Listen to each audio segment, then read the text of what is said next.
आजकल stand up comedy के नाम पर जो चाहो वो बक दो, व्यंग कीजिए, तंज मत कीजिए। कौन सी बात कैसे कहाँ कही जाती है, ये सलीका हो तो हर बात सुनी जाती है। कुणाल जी ने किया वो भी बहुत गलत किया, और शिवसेना ने जो उसकी प्रतिक्रिया दी वो भी प्रतिक्रिया उन्हें नहीं दी। कहीं ना कहीं इसमें सोची समझी साजिश। नमस्कार, आप देख रहे हैं दूरदृष्टि टाइम और मैं हूं सचिन पाठक। आज जिस तरीके से देश में कवियों के व्यंग पर भी अब विवाद शुरू हो गया है। अभी हाल ही का एक मामला है जिसमें एक स्टैंड अप कॉमेडियन का कुणाल कामरान के एक शो के दौरान शिव सैनिकों ने उसका विरोध किया है और स्टूडियो में जमकर तोड़-फोड़ की गई है। आइए इसी पर चर्चा के लिए हमारे साथ एक अंतर्राष्ट्रीय ख्याति प्राप्त कवि हैं रोहित राकेश जी। उनसे जानते हैं कि जो इस तरीके की कॉमेडी करना और इस शो में उनका विरोध करना कहाँ तक उचित है। रोहित जी, बहुत बहुत स्वागत है। बहुत बहुत आभार। दुर्गा दृष्टि का मैं बहुत बहुत आभार ज्ञापित करता हूँ। बहुत बहुत आभार अपने चैनल पे मुझे बुलाने के लिए। रोहित जी, अभी जो हाल ही में एक विवादित बयान हुआ है, एक जो कॉमेडियन हैं, स्टैंड अप कॉमेडी करते हैं कुणाल कामरान जी, उन्होंने अपने शो में कुछ ऐसा कॉमेडी की है कि जिसका शिव सैनिकों द्वारा विरोध हुआ है। इसको आप किस दृष्टि से देखते हैं? देखिए, मैं कहना चाहता हूं कि किसी भी व्यंग करो मगर तंज मत करो। देखिए, आपने देखा होगा, क्या साक्षी है, द्रौपदी की हंसी ने महाभारत करवाया था। द्रौपदी हंसी थी तो कितना बड़ा महाभारत हुआ था। लेकिन जब भाभी चुटकी लेती है तो थोड़ा थोड़ा दर्द होता है, मीठा मीठा एहसास होता है, लेकिन वो आनंद देता है, आपको मजा आता है उसमें। तो तंज हमेशा कहीं ना कहीं झगड़े की, फसाद की जड़ होती है। जब आप किसी को गालियां दोगे, उसे गद्दार कहोगे। आजकल स्टैंड अप कॉमेडी के नाम पर जो चाहो वो बक दो, जो चाहो वो कह दो और अपनी वीडियो को वायरल करवा दो। जिस तरह का जो एक काम चल रहा है, मैं तो ये कहता हूँ कहीं ना कहीं इसमें सोची समझी साजिश है। और थोड़ा सा मैं ये भी कहना चाहूँगा कि जो शिवसेना ने जो काम किया है वो भी कहीं तक उचित नहीं है। सहन शक्ति रखनी चाहिए, धैर्य रखना चाहिए, लेकिन हाँ, कम से कम हमें ये समझना चाहिए कि हम अपनी भाषा को कैसा रखें। व्यंग मैं भी करता हूँ, मैं भी हास्य व्यंग हूँ। कुछ ऐसा करे तो जश्न मनाएंगे, मैंने कहीं पे लिखा। आप व्यंग देखिए, खुद पर व्यंग करना बड़ी बात होती है, आप नेताओं पर भी व्यंग करिए, लेकिन भाषा को, मर्यादा का ध्यान रखिए। कुछ ऐसा करे तो जश्न मनाएंगे, भ्रष्ट नेता मरे तो जश्न मनाएंगे। कुछ ऐसा करे तो जश्न मनाएंगे, भ्रष्ट नेता मरे तो जश्न मनाएंगे। और माना कि कमजोर हूं मैं लेकिन कोई हमसे डरे तो जश्न मनाएंगे। तो देखिए, आप नेताओं पर भी बात करिए, उसमें कोई आपत्ति नहीं है। मोदी जी पर व्यंग कीजिए, खुलकर व्यंग करिए, हम भी व्यंग करते हैं। लेकिन जब राष्ट्र की बात आती है, राष्ट्र की अस्मिता की बात आती है, तो अपनी भाषा पे आपको अंकुश लगाना पड़ेगा।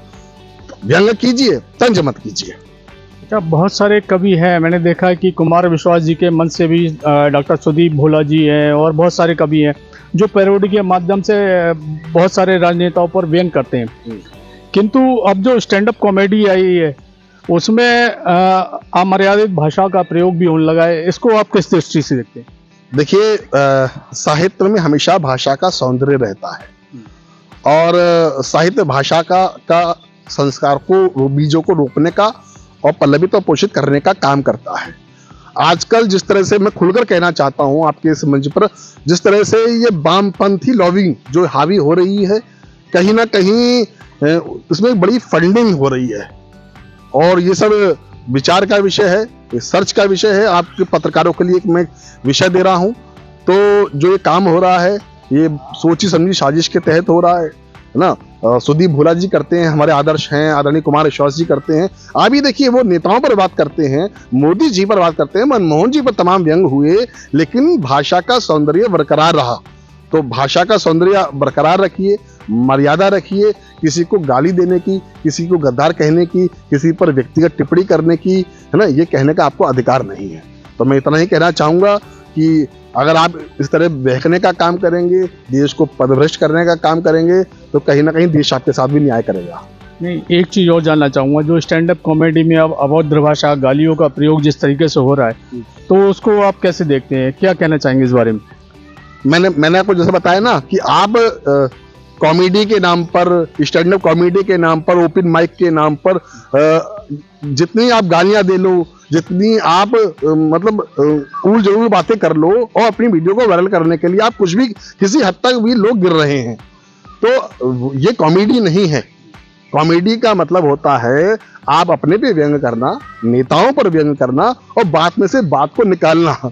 मैंने कहीं पर लिखा, वसीम साहब बरेली, वसीम बरेलवी की धरती है, मैंने पहली पंक्ति वसीम बरेलवी जी की उठाई और कहा ये हादसों की जद में है तो क्या मुस्कुराना छोड़ दें। सुना हुआ आपने, हादसों की जद में है तो क्या मुस्कुराना छोड़ दें, ज़लज़लों के खौफ से क्या घर बनाना छोड़ दें। अब देखिएगा रोहित राकेश को और आनंद दीजिएगा, आशीर्वाद दीजिएगा कि हादसों की जद में है तो क्या, हादसों की जद में है तो क्या मुस्कुराना छोड़ दें, और बुलडोजर बाबा के डर से क्या पानी दाना छोड़ दें।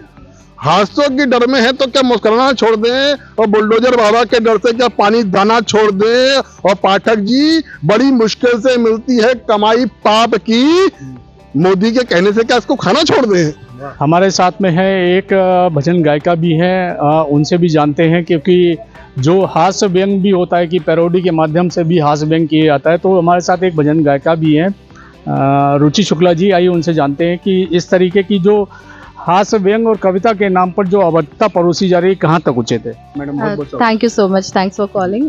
सबसे पहली बात तो मैं ये कहना चाहूँगी कि किसी भी कला का उद्देश्य होता है लोगों को मनोरंजन देना, लोगों के हित की बात करना, ऐसा जो सुन के लोग खुश हों, उनको अच्छा लगे।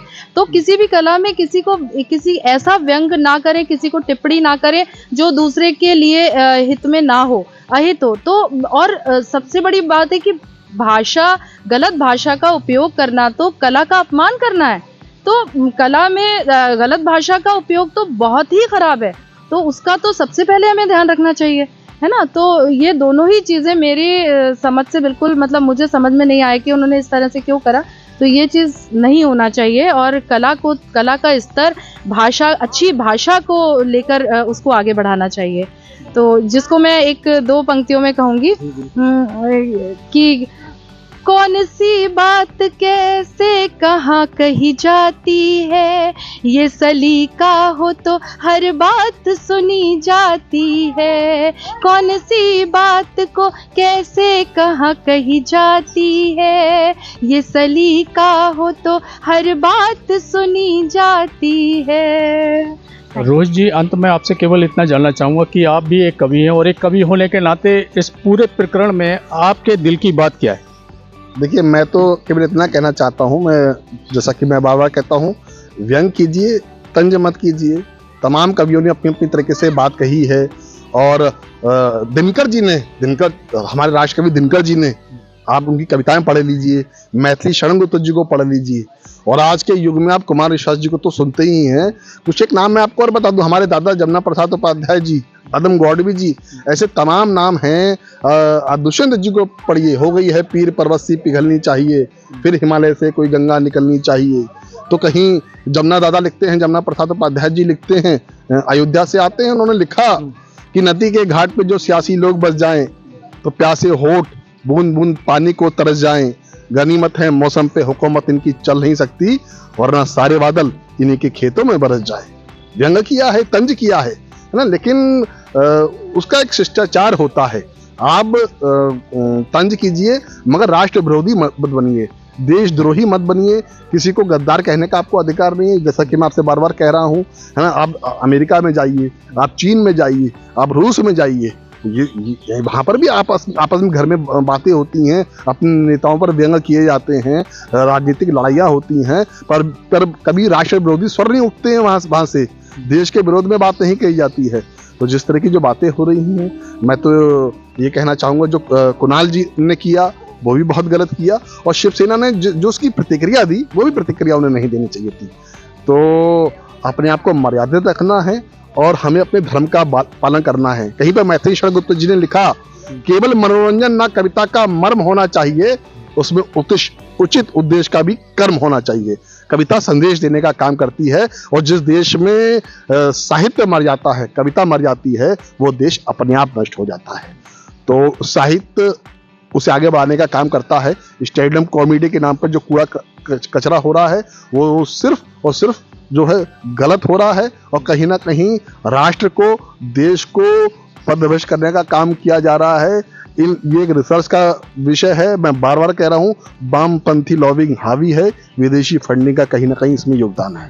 यही प्रश्न मैं आपसे जानना चाहूँगा कि आप एक भजन गायिका भी हैं और कविता और भजन गायकों का भी कहीं ना कहीं एक ही समागम होता है, तो इस पूरे प्रकरण में आपके दिल की बात क्या है? देखिए सर, मैं यही कहना चाहूँगी कि हमें राष्ट्र हित की बात सोचनी चाहिए, हमें व्यक्तिगत हित का नहीं सोचना चाहिए, है ना। जहाँ पे व्यक्तिगत हित की बात आ जाती है तो हम कहीं ना कहीं स्वार्थी हो जाते हैं, जो हमारे देश के लिए पूरी तरह अहित होता है। तो अमेरिका है, जो बड़े बड़े देश हैं जिनको हम बहुत शान समझते हैं कि हाँ भाई अमेरिका हम होकर आए हैं, तो क्यों वो देश इतनी तरक्की कर रहे हैं? इसीलिए कि वहाँ हर व्यक्ति अपने अपने हित की बात नहीं करता है, पूरे राष्ट्र हित की बात करता है। तो वही चीज़ हमें अपने अंदर लानी पड़ेगी और शायद तभी हमारा देश आगे तरक्की कर पाएगा।